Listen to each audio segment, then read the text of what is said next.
Welcome and thank you for joining me today for day 136 of Bible in a Year New International Version. Today we will be going over 2 Chronicles 35 and 36. 2 Chronicles 35. Josiah celebrated the Passover to the Lord in Jerusalem, and the Passover lamb was slaughtered on the 14th day of the first month. He appointed the priests to their duties and encouraged them in the service of the Lord's temple.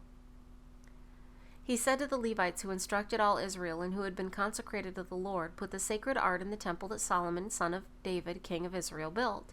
It is not to be carried about on your shoulders. Now serve the Lord your God and his people Israel. Prepare yourselves by families in your divisions, according to the directions written by David, king of Israel, and by his son Solomon. Stand in the holy place with a group of Levites for each subdivision of the families of your fellow countrymen, the lay people. Slaughter the Passover lambs, consecrate yourselves, and prepare the lambs for your fellow countrymen, doing what the Lord commanded through Moses." Josiah provided for all the lay people who were there a total of 30,000 sheep and goats for the Passover offerings, and also 3,000 cattle, all from the king's own possessions. His officials also contributed voluntarily to the people and the priests and the Levites. Hilkiah, Zechariah, and Jehiel, the administrators of God's temple, gave the priests 2,600 Passover offerings and 300 cattle. Also, Conaniah, along with Shemaiah and Nethanel, his brothers, and Hashabiah, Jeiel, and Jozabad, the leaders of the Levites, provided 5,000 Passover offerings and 500 head of cattle for the Levites. The service was arranged, and the priests stood in their places with the Levites in their divisions as the king had ordered. The Passover lambs were slaughtered, and the priests sprinkled the blood handed to them while the Levites skinned the animals. They set aside the burnt offerings to give them to the subdivisions of the families of the people to offer to the Lord, as is written in the book of Moses. They did the same with the cattle. They roasted the Passover animals over the fire as prescribed, and boiled the holy offerings in pots, cauldrons, and pans, and served them quickly to all the people. After this they made preparations for themselves and for the priests, because the priests, the descendants of Aaron, were sacrificing the burnt offerings and the fat portions until nightfall. So the Levites made preparations for themselves and for the Aaronic priests. The musicians, the descendants of Asaph, were in the places prescribed by David, Asaph, Heman, and Jeduthun the king's seer. The gatekeepers at each gate did not need to leave their post because their fellow Levites made the preparations for them. So at that time the entire service of the Lord was carried out for the celebration of the Passover and the offering of burnt offerings on the altar of the Lord, as King Josiah had ordered.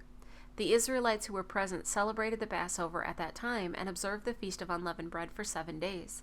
The Passover had not been observed like this in Israel since the days of the prophet Samuel, and none of the kings of Israel had ever celebrated such a Passover as Josiah, with the priests, the Levites, and all Judah and Israel who were there with the people of Jerusalem.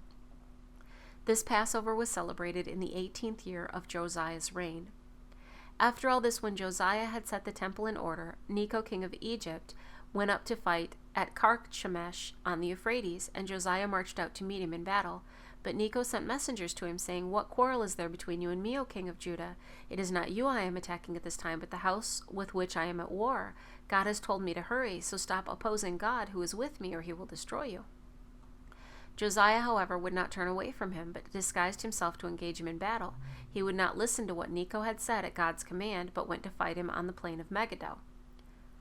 Archers shot King Josiah, and he told his officers, "Take me away, I am badly wounded." So they took him out of his chariot, put him in the other chariot he had, and brought him to Jerusalem, where he died. He was buried in the tombs of his fathers, and all Judah and Jerusalem mourned for him. Jeremiah composed laments for Josiah, and to this day all the men and women singers commemorate Josiah and the laments. These became a tradition in Israel and are written in the laments. The other events of Josiah's reign and his acts of devotion, according to what is written in the book of the Lord, all the events from beginning to end are written in the book of the kings of Israel and Judah. 2 Chronicles 36. And the people of the land took Jehoahaz, son of Josiah, and made him king in Jerusalem in place of his father. Jehoahaz was 23 years old when he became king, and he reigned in Jerusalem 3 months. The king of Egypt dethroned him in Jerusalem and imposed on Judah a levy of 100 talents of silver and a talent of gold.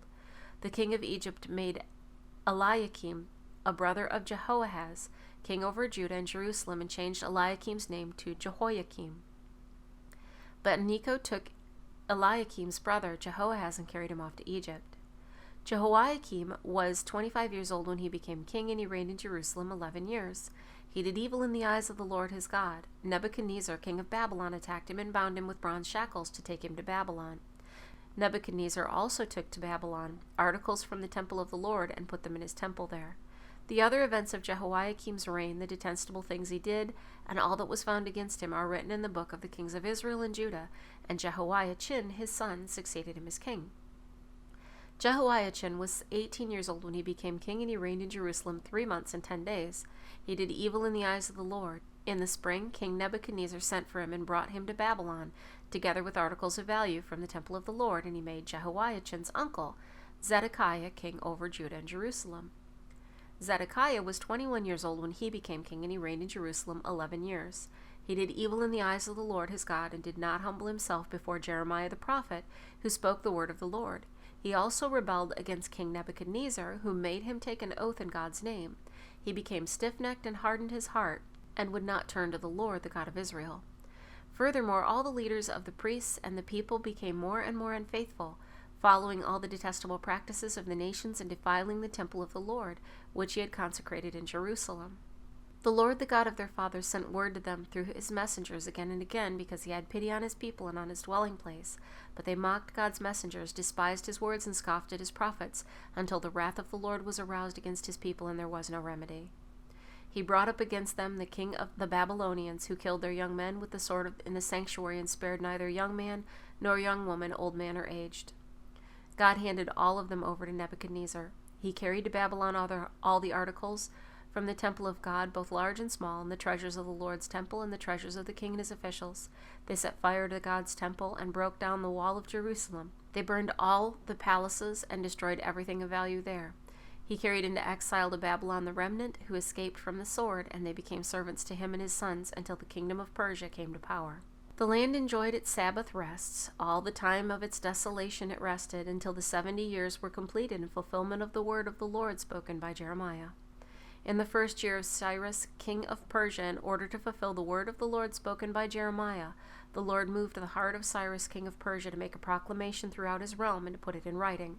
This is what Cyrus, king of Persia, says. The Lord, the God of heaven, has given me all the kingdoms of the earth, and he has appointed me to build a temple for him at Jerusalem and Judah. Any one of his people among you, may the Lord his God be with him, and let him go up. Thank you for joining me today for day 136 of Bible in a Year, New International Version. I look forward to seeing you tomorrow when we begin the book of Ezra.